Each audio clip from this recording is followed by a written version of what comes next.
everyone, my name is Desiraé Ofori. Welcome to a new video. So today, if you're wanting to get into content creation on a budget, like blogging, YouTubing, starting a podcast, social media influencer, and the like, this video is for you. I have been in this industry, yeah, I can call it industry, for the past 10 years. I get asked questions all the time, and sometimes people just need to know, like, where do I get started? What app can I use? What camera can I use? Just so that they can get a start, and then you can take it from there.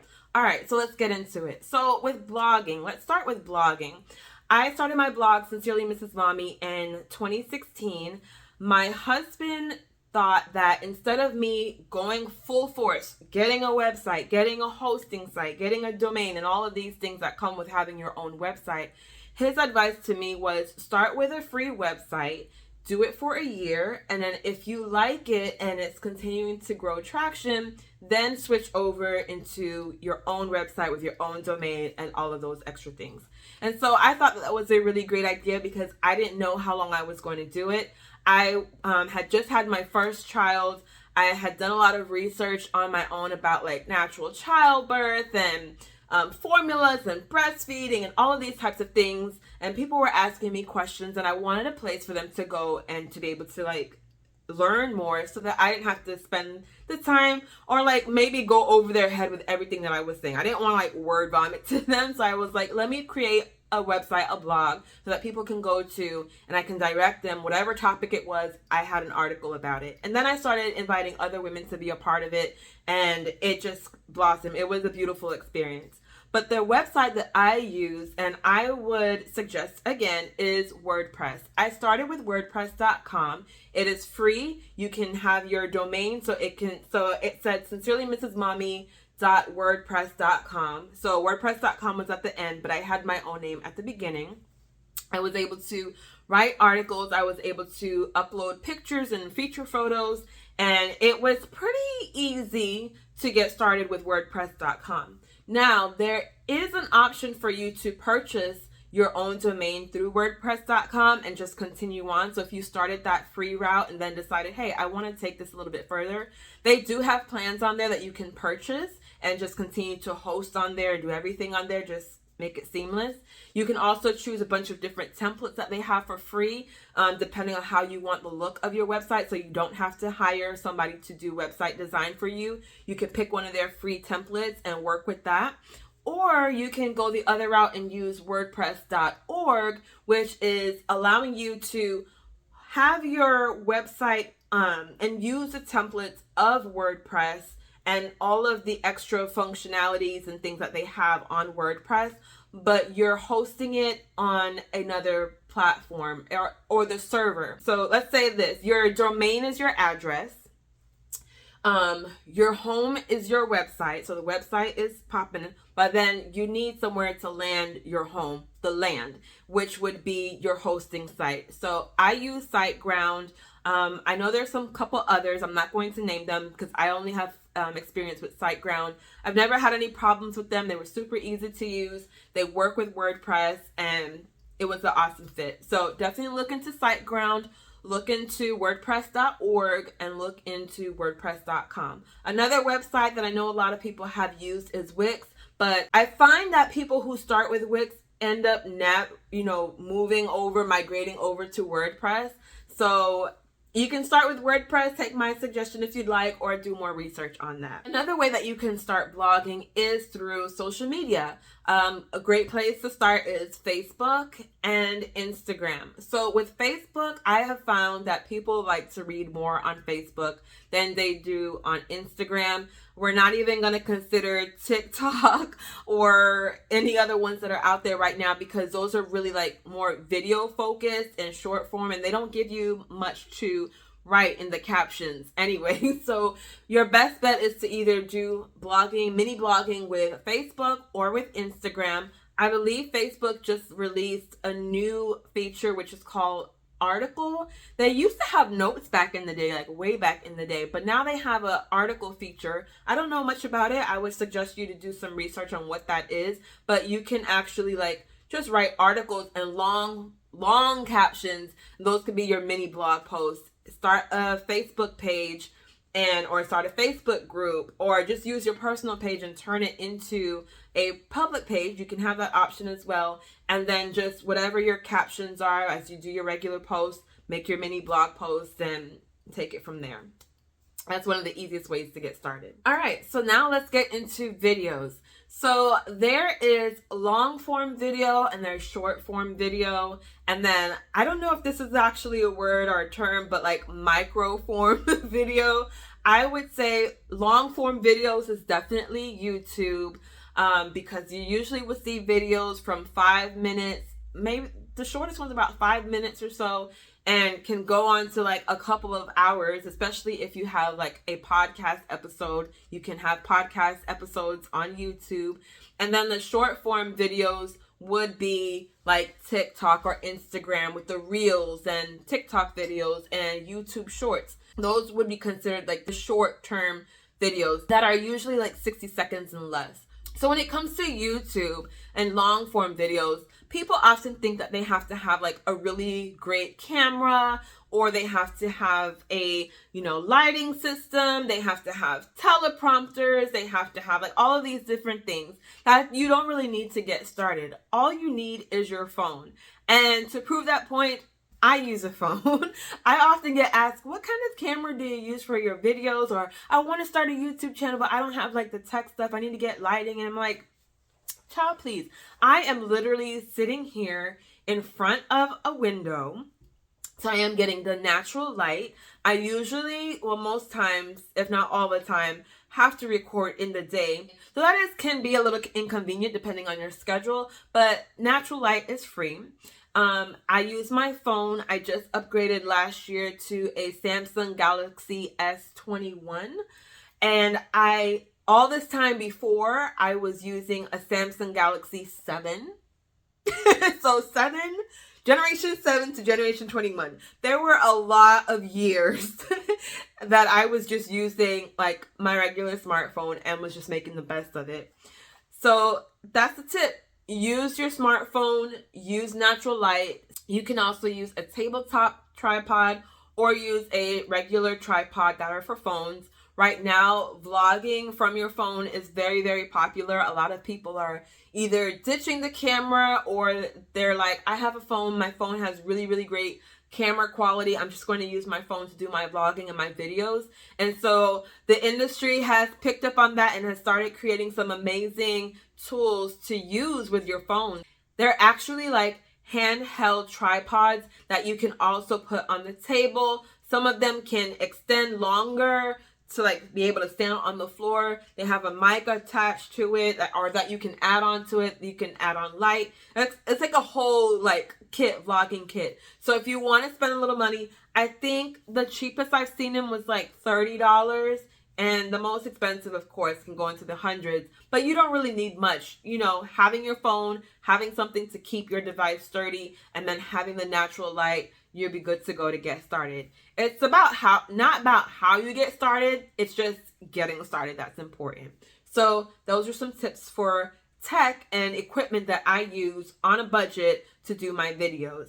Another quick tip for recording videos on YouTube is to look at the camera lens. So I know for you, it looks like I'm looking straight at you, and that's because I'm looking at my lens. For me, it's a little bit awkward because I see myself in the peripheral, but I'm looking directly at the lens, which is actually over here. So I'm looking over here, but because my eyes are looking directly at the lens, it looks like I'm looking straight on. And I often see people who are looking at them, so I could tell like you're looking at yourself in the camera. You have to look at the lens. So if you're using your phone, make sure that you look at the lens, not at the camera. This is me looking at myself in the camera. So you can see, like, it looks like, where is she looking at? She's not even talking to me. Now I'm looking at the lens. I have my head forward, but I'm looking at the lens. A little slight, okay. Just so you can see the difference. So always look at the lens. Also, when you're recording for YouTube, and especially if it's going to be a long form video, it's not a short, which you would have vertical, just like how you would have for Instagram or Facebook or TikTok.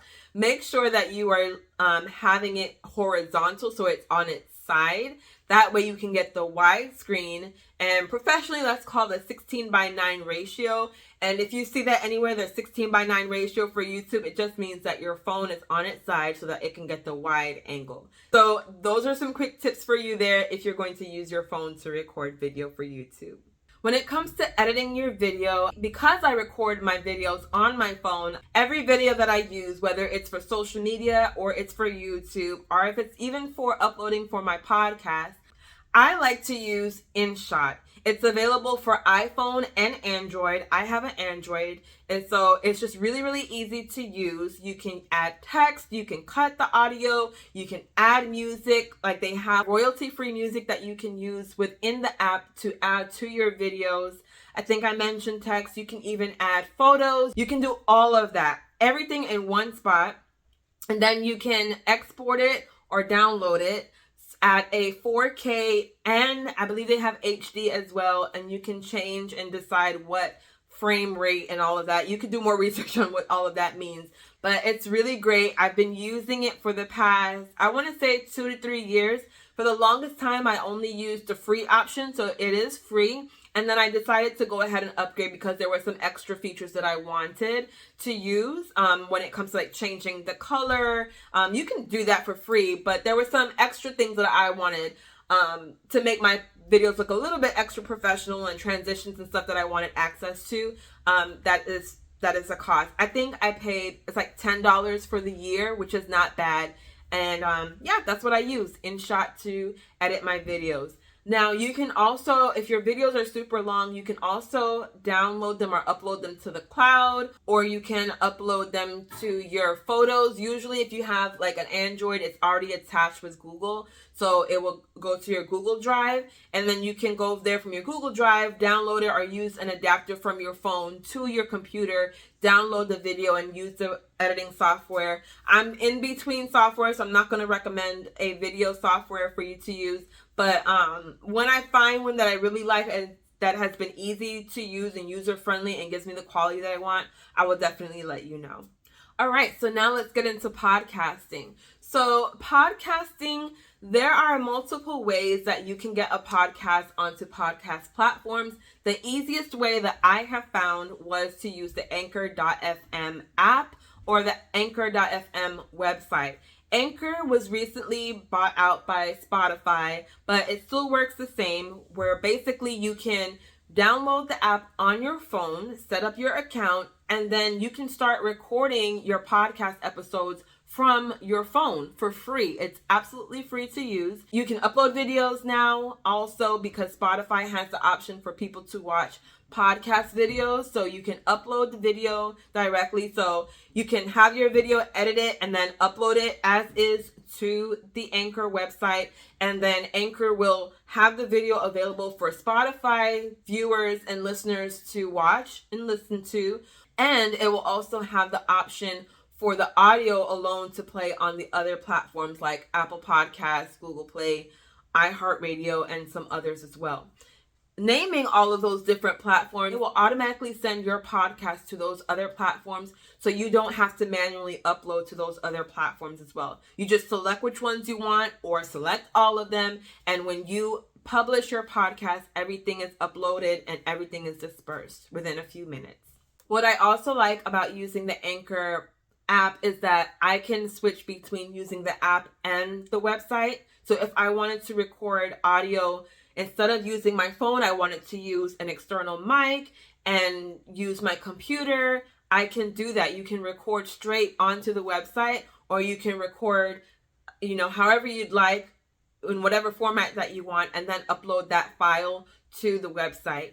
And you can do the same thing. Just record the audio on your phone and then go and upload it to the app. It keeps a library so that you can, when you've uploaded your files, there's a running list library of your files, so you can go in there and edit them, switch them, put together your podcast. You can create intros, outros. They also have royalty-free music options for you that also have like sound bites that you can use if you want to add little, claps or drums or whatever you want to add to it.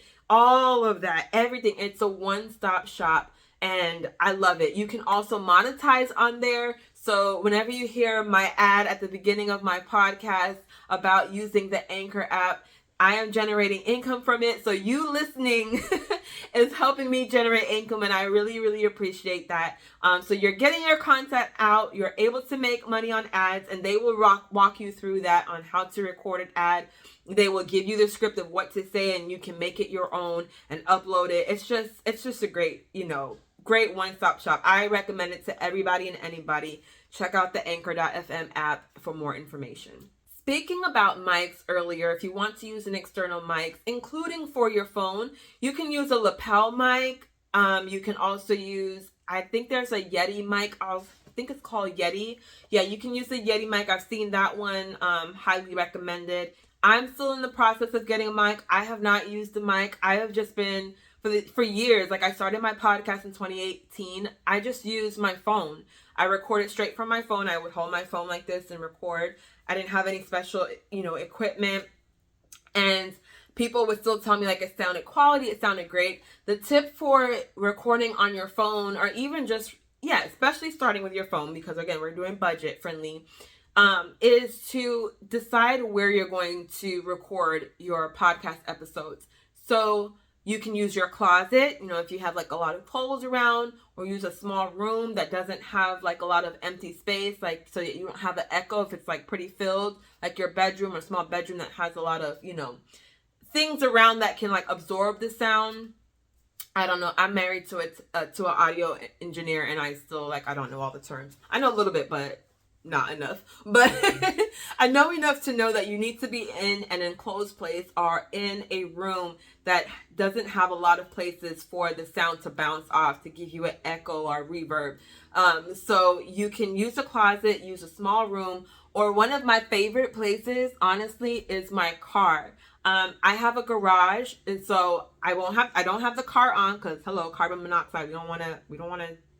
We don't want issues with that. Especially if I need silence, I will go to the car and record in there, and I get great quality sound in there. Good enough that you can hear me clearly. That's the important thing. You just want to make sure that people can hear what you're saying, that there's no distractions, there's no extra things going on in the background, and that there's not bumps and things going on. You just want to be able to have as clear sound as you can, that people can understand what you're saying.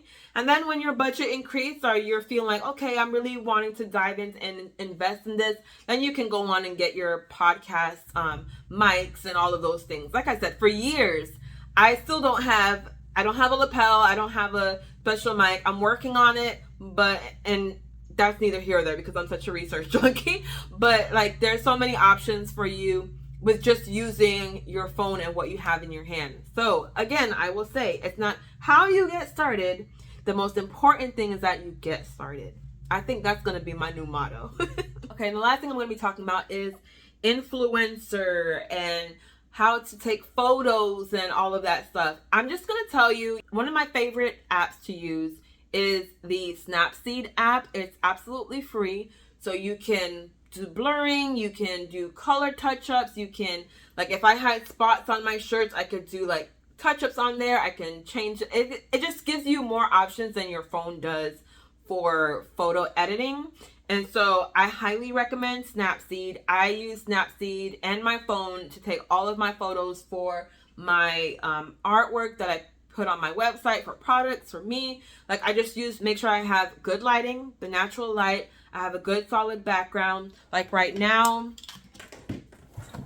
I just did some photos. I have this, which is the back of one of my old signs, and this, and take a photo right here in front. All of these little dingbats and things, I can edit that out in Snapseed. I believe that there's websites out there, not websites, I believe that there's videos out there on how to use it, but literally that's all I use. Snapseed and my phone to take all of my photos, and they turn out great. And I cannot end this video without mentioning my babe, the app love of my life, Canva. Canva has been a game changer when it comes to creating YouTube thumbnails, banners, for creating mock-ups for my products and my artwork. creating my books, creating actual products. I use Canva. I have used Canva to help me with my graphic design. So I don't pay anybody. I did used to use a site. I still use it from time to time. It's a program that you download to your computer called Gimp, which is absolutely free. It's like the free version of Photoshop. But Canva, I love Canva. Check it out. It's amazing. They have a free option and a pro option, and they just give you a lot to do, and it's definitely worth it to use. All right, you guys, so that's it. If you have any more questions on anything that I mentioned, or you want to like co-sign, like, yep, that's what I use. Yep, I love that. Or you have any recommendations to what I've said to help others, definitely leave it in the comments. Thank you so much for watching. Thank you so much for listening. And until next time, have a great one. Be blessed.